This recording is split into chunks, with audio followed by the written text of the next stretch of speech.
And welcome back to my cozy corner of the internet.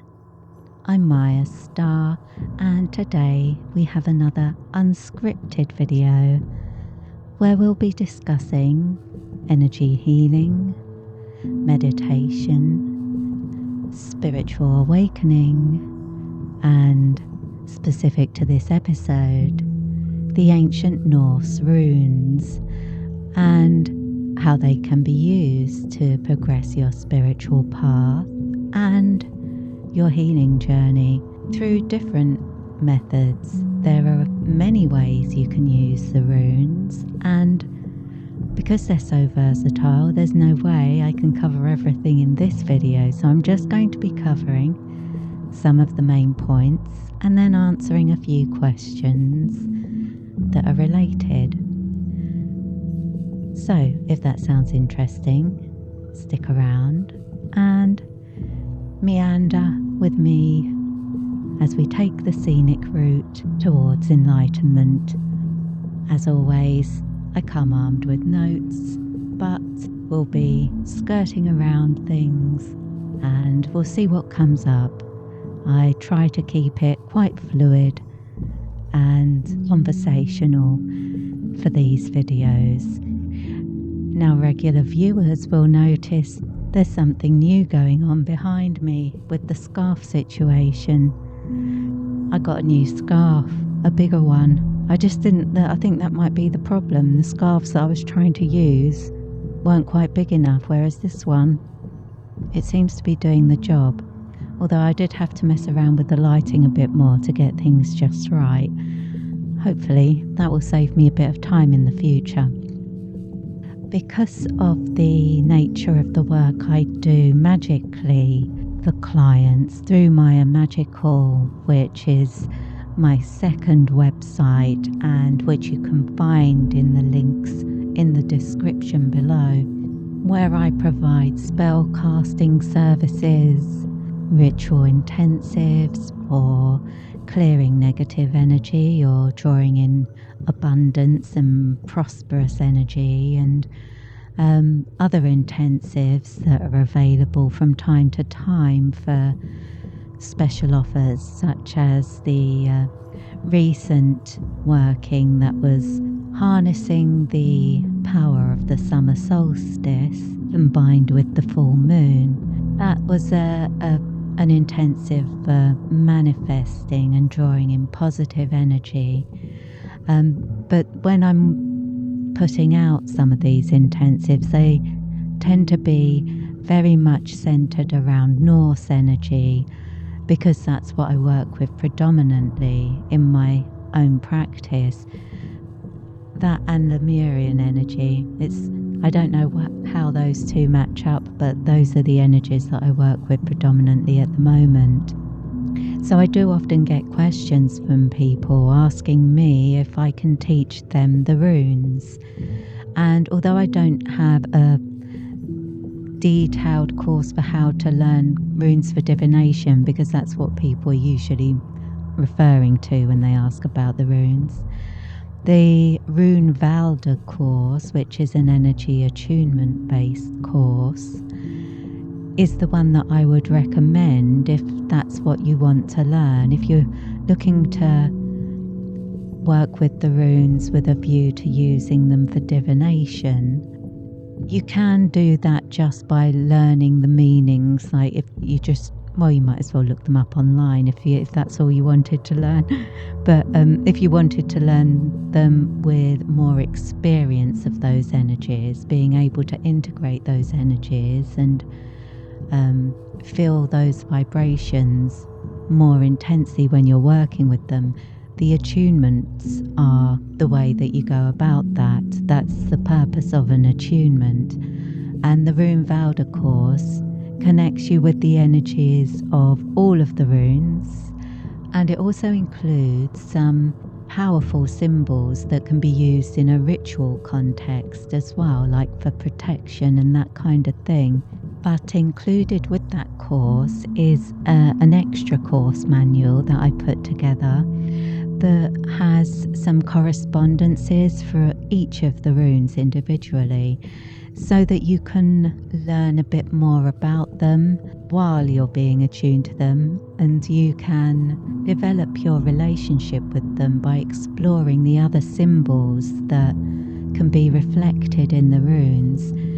So that's an important part of that course, and that's what makes it so useful for those who want to work with the runes for divination, but also if you want to work with them magically or as part of your energy healing practice. And for those that want to go further into the runes, I do offer ritual-based empowerments to each of the runes through the Yggdrasil intensive, which you can find on the Maya Magical website. And that intensive includes daily energy transmissions that are sent using the Orb of Life method, which allows you to call them into you when it's convenient. And I recommend doing that part of it at night before you go to bed, so that while you sleep you can naturally integrate those energies and fully assimilate those new frequencies. You might also, if you're taking the magical intensive, because it's over a period of 24 days, one for each of the runes of course, it can allow you to form a routine, a ritual of your own as you go through the process. And some people find that extremely powerful. And I've even had people want to immediately repeat the process after completing the Yggdrasil intensive, because they wanted to continue with that routine of receiving the energies, because they found it a very healing ritual for themselves. So that's also something that you can do, is select that magical intensive as a healing intensive, because although it's intended for empowerment and personal initiation, it's perfectly suitable for healing transmissions. So if you wanted to purchase a healing intensive where the runic energies are sent to you each day with a focus on healing and balancing your energy, then the Yggdrasil intensive is excellent for that. But you would need to let me know before I start the rituals, because that's a slightly different focus for the work. Sorry, I went a bit off topic there talking about the Yggdrasil intensive when I meant to keep talking about the Rune Valda course, because the Rune Valda course is the one that I'm going to be putting on the special offer this week. So if you're interested in purchasing it, you can currently purchase it for the special offer price through the Mayastar website. And if you're a newsletter subscriber, in a few hours' time, you will receive the link to that. And if you're not a newsletter subscriber, you may want to subscribe now so that you receive a link to that special offer too. And to do that, to receive the special offer, just go to the Mayastar website and choose the option to subscribe to the newsletter. It's not too complicated. It doesn't cost anything. Okay, so that's the special offer for this week. And as always, to accompany this course, I will be making a meditation. Well, I've already started. At the time I'm recording this, I've started it, haven't finished it, but I'm interested to see how this one comes out, because it's got a much more shamanic feel to it, a heavier vibe, deeper rather than heavier, I would say. But today, after I've completed this video, I will be recording the vocals for that. So it's going to be a runic invocation song, and that's another way that the runes can be used. A traditional method of activating the different energies is to use the runes in a song or a chant. And if you regularly listen to my meditations, you'll probably have heard some of those rune songs that I've written for different purposes, for different meditations, like the Solar Goddess Radiance and the Solstice Love meditations, both included rune songs.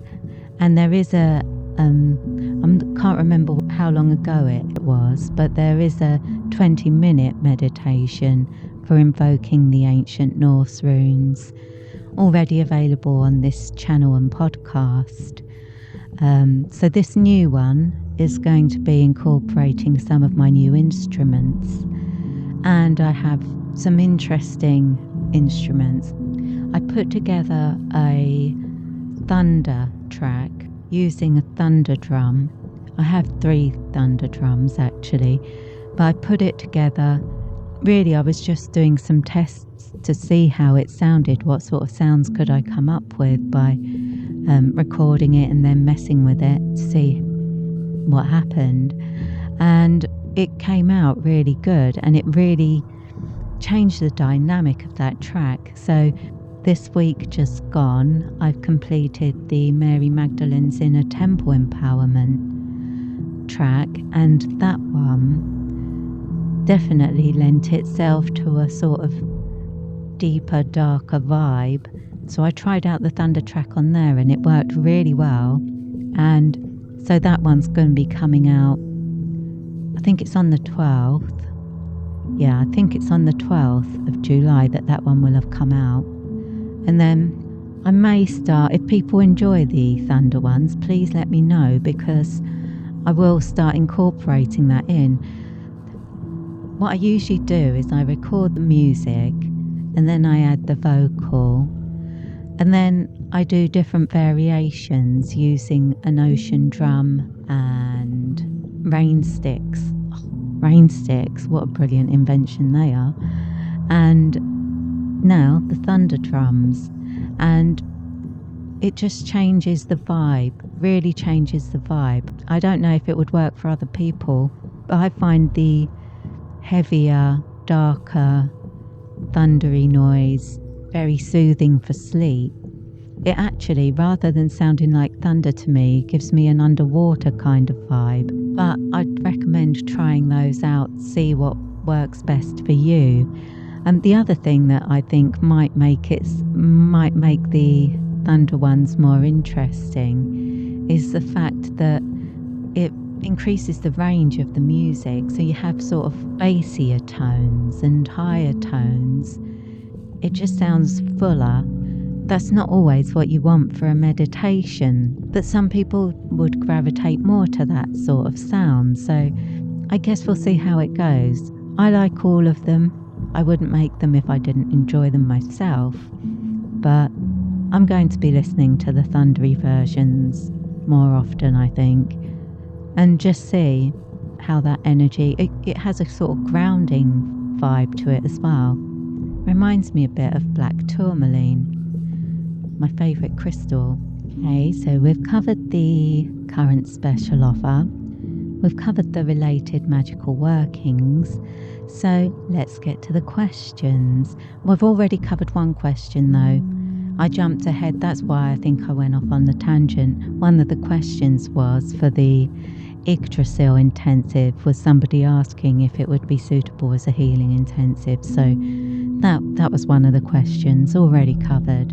And the second question is, can I use the runes in energy healing by using the names rather than visualizing them? It's another, you'll notice this sort of question, variations on this question come up a lot because people struggle a bit at first with visualization.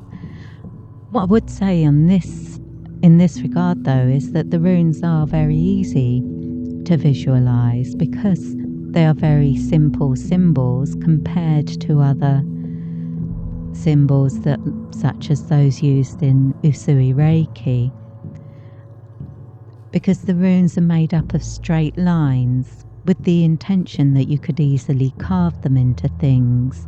But it does mean they're very easy to visualize. They're very simple to draw as well. But yes, you can use the names as an alternative to visualizing them, depending on how you want to work with them. And usually when you visualize the runes, you would visualize them as red, because that's a colour of life, the colour of blood. And so visualizing the runes in that colour is a recognition that they have life force energy behind them. The runes are sort of living representations of different aspects of the universal light energy, which we can also call the universal life force or chi. And each one of them is reflected within every person. They are archetypal, and so they have deeper meanings beyond the correspondences and what you would find usually in books if you're reading about runes for divination. I really think that the only way to learn the runes, even if you think you only need to know basic meanings, is to actually connect with those energies.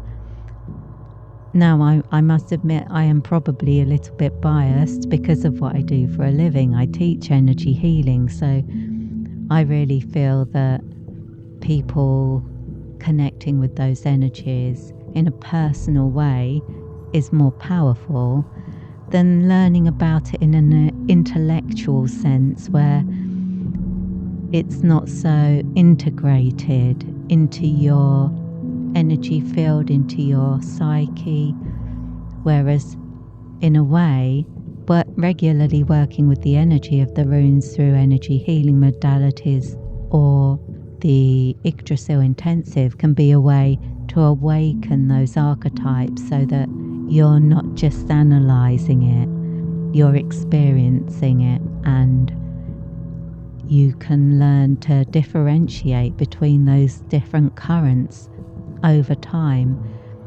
These things do take time, and if you work with the runes regularly, you will find that layers of meaning get built up over time, so that 5 years after you started, you might have radically different interpretations of some of the runes compared to those that you started out with. But that's the way it's supposed to be. It's a journey. It should be constantly evolving.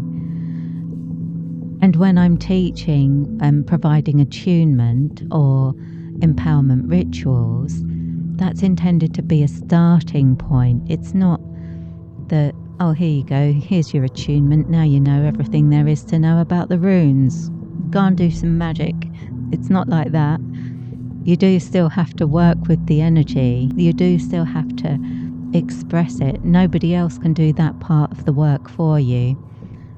I'm just setting you off in the right direction and providing you with some support while you do it. But yes, you can definitely use the runes without visualizing them. I still would recommend that you do some work where you visualize them as well. When you visualize the runes, they tend to appear more often in your dreams, and also when you need particular runes, you're more able to connect with them instantly, like it becomes automatic.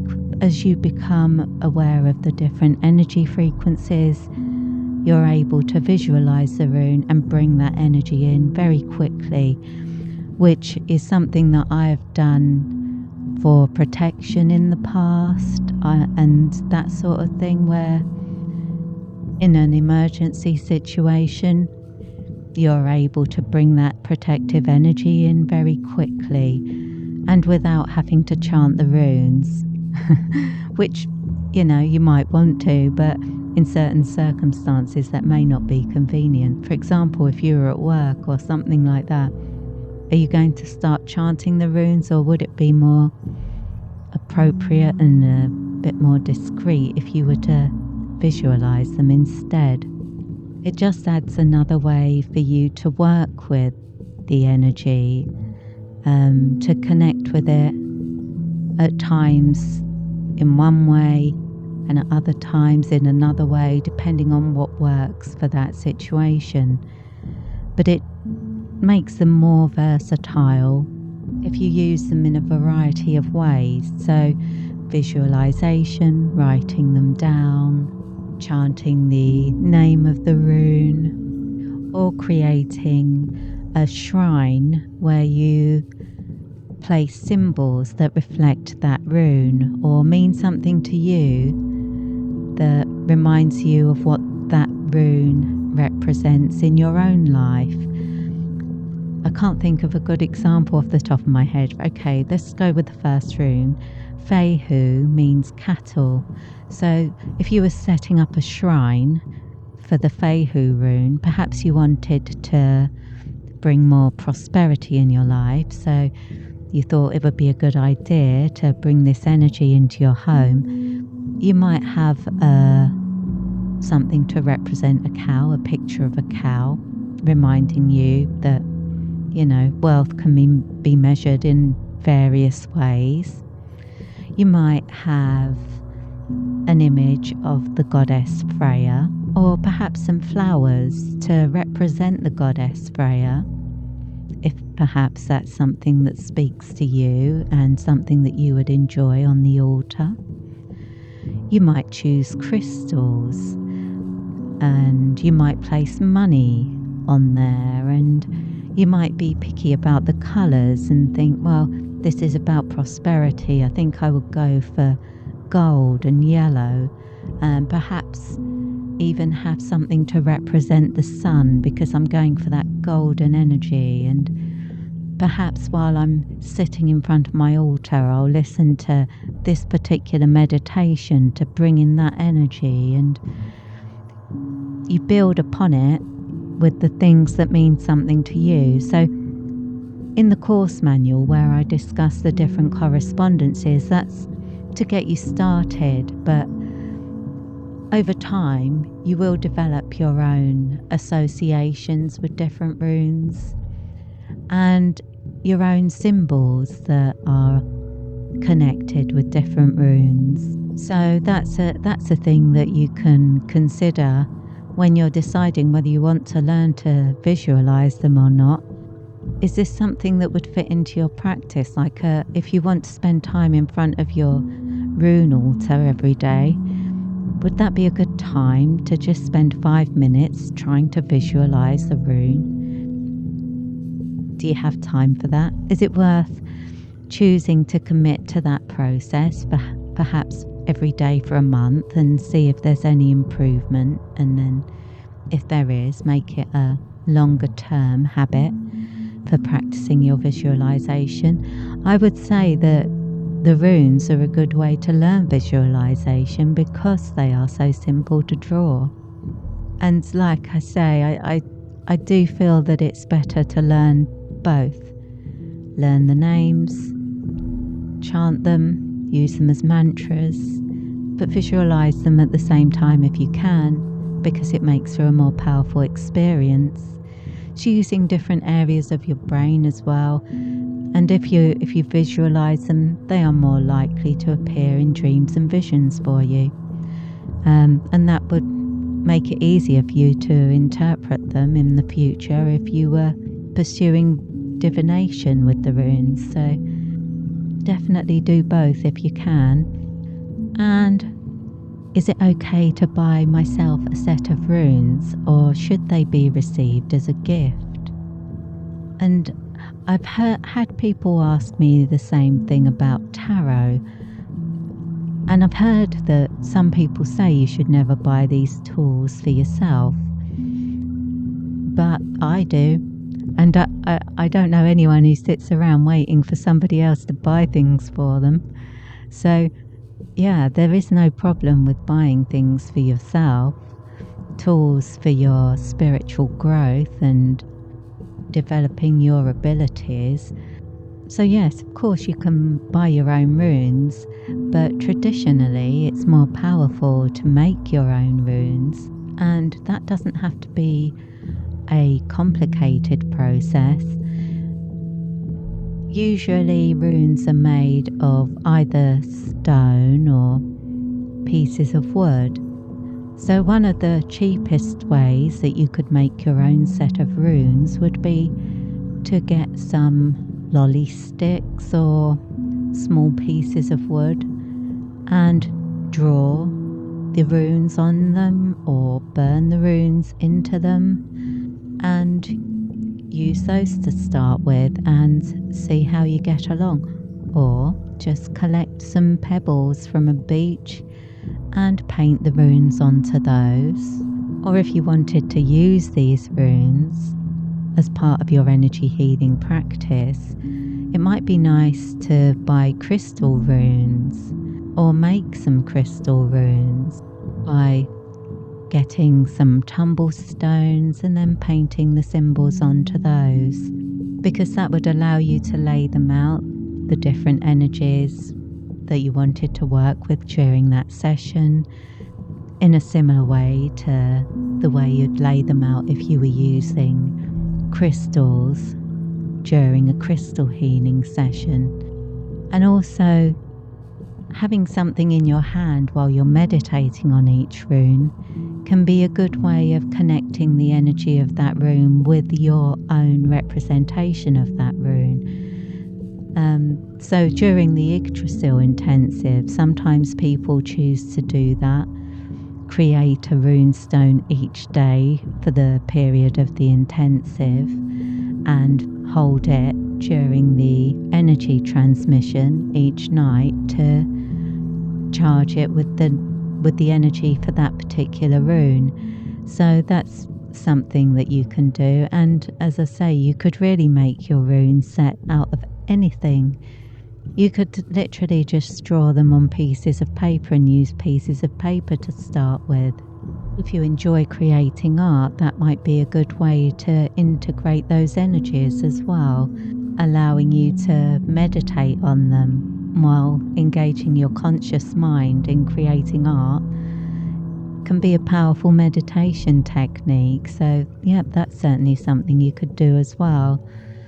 I really think the runes are very versatile as a tool. People use them for magic, for meditation, as a magical alphabet for if you're creating talismans and that sort of thing, as well as for divination. So I feel like they are so versatile that if you feel drawn to them, it's something that you can keep coming back to. It's knowledge that you can build upon over time until it becomes an essential part of your practice. It also provides a sort of structure, an energetic structure that you can pin other things onto. This is not so easy to explain, but the runes will accumulate layers of meaning the longer you work with them.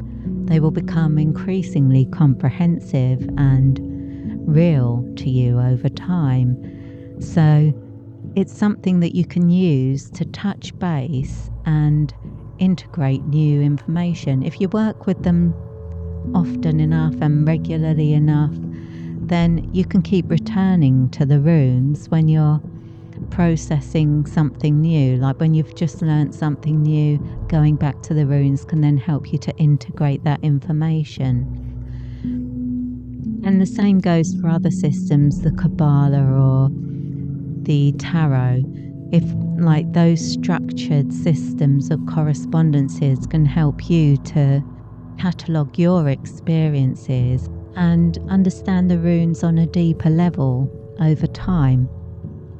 And for the last question, it's actually a very old question that was asked by one of my magical clients who was receiving a series of empowerment rituals to work with Odin because they were so drawn to the runes. But initially they were a bit concerned because they didn't want to insult the gods, and they didn't actually have any connection to Northern Europe. They were from South America, and they were they weren't sure if it was going to be for them, because although they felt drawn to the runes, they felt that it wasn't part of their heritage.